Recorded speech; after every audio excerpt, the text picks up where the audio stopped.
de estudo adicional. Então nós vamos ler aqui o comentário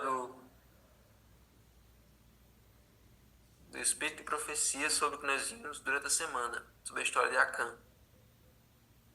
O pecado mortal que determinou a ruína de Acã teve suas raízes na cobiça, um dos pecados mais comuns e aos quais as pessoas dão menos importância.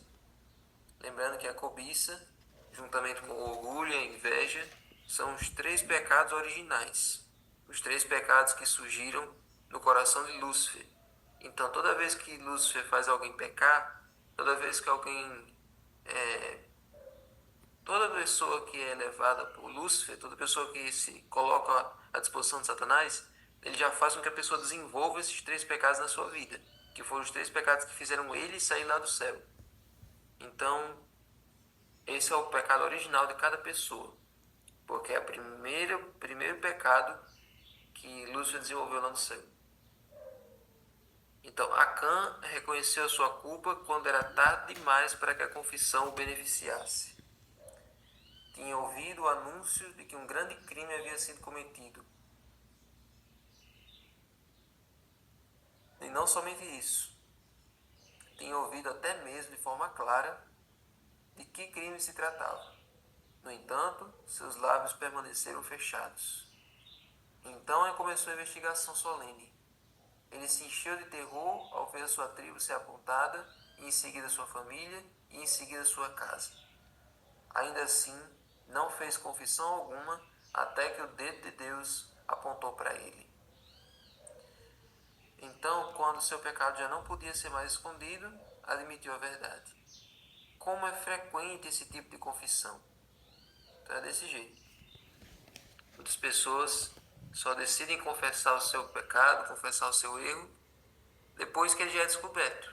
Depois que alguém viu, depois que alguém testemunhou, depois que ele não tem mais como esconder, aí ele vai e confessa. Esse tipo de pecado, gente, esse tipo de confissão, não é a confissão que gera arrependimento, como nós vamos ler aqui. É a confissão que gera remorso. Quer ver um exemplo? Quando Judas traiu Jesus com as moedas de prata, depois Jesus estava no Sinédrio, aquela noite lá que ele estava no interrogatório dentro do Sinédrio, e aí Judas aparece. Acho que até acontece essa história. Judas aparece, se joga aos pés de Jesus e joga as 30 moedas de volta para os fariseus. E os fariseus dizem que aquilo é problema dele, que aquilo foi ideia dele. E aí ele vai e suplica o perdão de Jesus. Ele suplica que Jesus faça alguma coisa. Não é nem que Jesus o perdoe, mas que Jesus faça alguma coisa para sair daquela situação. Que na verdade Judas traiu Jesus com a intenção de que em algum momento Jesus se libertasse e se proclamasse o Messias, né? E aí Judas vai e se atira aos pés de Jesus. E no Desejados tem essa cena muito interessante do Desejado, porque mostra que todos os fariseus ali, estavam todo mundo vendo a falsidade de Judas e querendo ver qual era a maneira que Jesus ia tratar o traidor, né? E aí Jesus já está ali todo esbofeteado, já está ali todo machucado ali do tratamento, desde o Getsemane até ali, com as mãos amarradas para trás. Jesus para isso eu nasci, para isso eu vim ao mundo. Então essa frase de Jesus já desmonta qualquer falsa esperança que Judas tinha. E aí Judas sai correndo e também acho que ele diz assim, amaldiçoado, indigno, alguma coisa assim. Ele sai correndo e vai se enforcar. Então veja, aquele momento em que Judas se prostra, não era arrependido pelo que fez. Era arrependido pelo fato de o que ele fez não ter feito Jesus ter se declarado Messias ou ter se libertado em algum momento. Ele percebeu que o objetivo de Jesus era realmente aquele: ser maltratado, torturado e ser levado até a cruz. Então o que Judas sentiu foi remorso. Eu sempre digo isso nos estudos bíblicos e quando eu dou aquele estudo fé, arrependimento e confissão, e é bom sempre repetir. O remorso faz você se sentir mal porque você foi descoberto.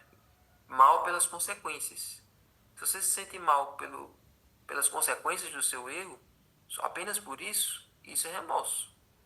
Se você tiver a oportunidade de você cometer aquele mesmo erro de novo, sem ninguém perceber e sem deixar rastros, você comete. O remorso não gera mudança. O remorso gera apenas uma sensação de fracasso. Já o arrependimento não, que é o que Pedro sentiu. Pedro, depois de ter negado Jesus, ele foi chorar copiosamente, passou a noite toda chorando e ficou com aquela culpa da consciência até Jesus tirar aquela culpa dele daquelas 3 perguntas do tu me amas. Então Pedro nunca mais negou Jesus na vida. Nunca mais Pedro cometeu aquele erro daquela noite.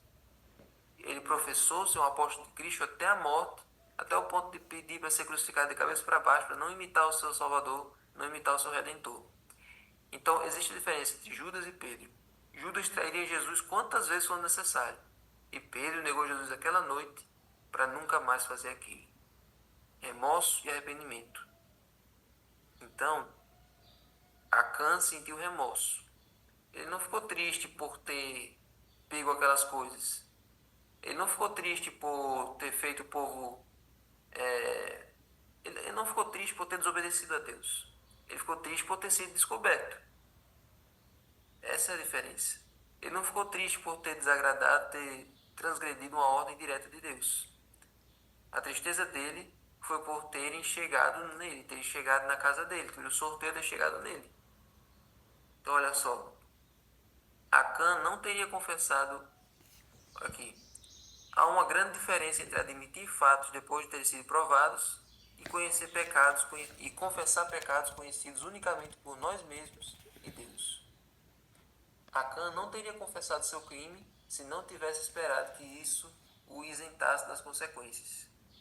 Sua confissão serviu apenas para mostrar que o castigo era justo. Seu arrependimento não foi sincero. Exatamente, confesse antes de ser descoberto. Seu arrependimento não foi sincero. Não houve tristeza pelo pecado, nem mudança de propósito e nem aversão ao mal. Então, gente, tem muitos críticos da Bíblia, críticos do cristianismo, que dizem assim, essa ideia do cristianismo de que a pessoa viveu a vida toda errada e se arrepende no último segundo e Deus salva essa pessoa. Isso para mim é uma coisa sem sentido, isso para mim não tem lógica nenhuma. Veja, Deus só aceita o arrependimento de quem sente aversão pelo seu erro, tristeza pelo seu pecado. Então, Deus sabe a motivação de cada pessoa quando ela, no último instante, clama por Ele. Se é por medo das consequências, se é por medo de outra coisa, ou se é realmente porque se sente triste pelo que fez. Reconhece a tristeza do seu, a malignidade do seu erro e a necessidade do Salvador. Só Deus sabe a motivação de cada pessoa quando ela pede perdão. Então, a gente não pode bater por isso que a gente pode bater o martelo e dizer quem vai ser salvo e quem não vai. Porque só Deus sabe a motivação da pessoa. Mas, gente, é possível que muitas vezes a gente peça perdão de pecados a Deus sem estar arrependido. É possível que muitas vezes a gente ore, Deus me perdoa por isso que eu fiz hoje. Mas no nosso coração a vontade continua. Então, o que a gente tem que pedir a Deus é: me dê nojo por esse erro. Me dê nojo por esse pecado que eu continuo insistindo em cometer. Me dá força, Senhor, para abandonar esse erro. E não é só pedir, é abandonar mesmo. Porque a gente sempre fica pedindo, Deus, me ajuda a vencer, me ajuda a vencer, me ajuda a vencer. Mas às vezes você, só se você tiver força de vontade, você abandona. Não fica deixando para Deus dar força, porque já Deus espera que você tome sua iniciativa, dê o seu passo para vencer aquilo. Então, às vezes, a gente consegue. Às vezes, a gente está tão escravo que realmente precisa de um milagre. Mas, às vezes, é uma coisa que dá para abandonar e a gente fica protelando, fica adiando. Então, deixe de lado aquilo que lhe afasta de Deus. Deixe de lado aquilo que lhe prende nesse mundo. Então, essas 3 perguntas aqui são importantes. As 3 perguntas do estudo adicional de hoje. A primeira é: discuta a importância do 10º mandamento, que é o não cobiçarás, em um mundo dominado por propagandas e consumismo. Como podemos distinguir entre um desejo e necessidade e por que essa distinção é importante? Você vê que Acã, ele poderia muito bem ter evitado pegar aquelas coisas para ele, mas ele se tornou tão consumista que ele decidiu roubar aquelas coisas babilônicas.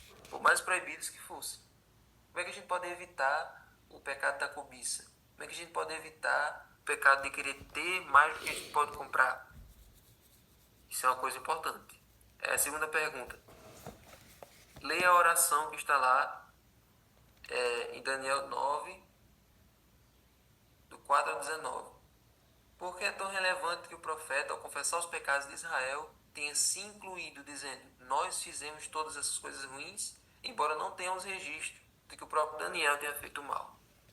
Se eu não me engano, na Bíblia só existem dois personagens que a Bíblia não coloca defeito nenhum, que é José e Daniel. Se não me engano, só esses dois.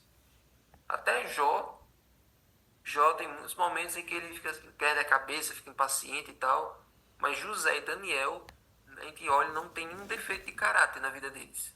Eles foram pecadores, mas não tem nenhum defeito de caráter. Mas nessa oração de Daniel 9, Daniel diz assim: olha, nós pecamos, nós adoramos os ídolos e nós viemos parar aqui por causa do nosso erro. Você vê que Daniel ele se inclui na oração, ele se inclui entre os pecadores. Então, quando o povo perdeu naquela batalha de Ai, Josué orou dizendo assim: nós pecamos, o que foi que nós fizemos para que a vitória, para que nós perdêssemos essa batalha? Josué não tinha errado. Josué não tinha errado, mas na oração ele se incluiu entre o seu povo e entre o que havia errado. Então, isso é uma coisa muito importante a se pensar. E por fim, a terceira pergunta, né? Por que a obediência dos israelitas a todos os estatutos e juízos era tão importante para o seu testemunho? Claro, como é que eles iam testemunhar de Deus sendo desobedientes a Deus, né? Como é que as outras nações iam ter vontade de adorar o Deus de Israel, sendo que nem o povo de Deus adorava o próprio Deus deles? Então, esse mesmo princípio se aplica à igreja hoje? Com certeza.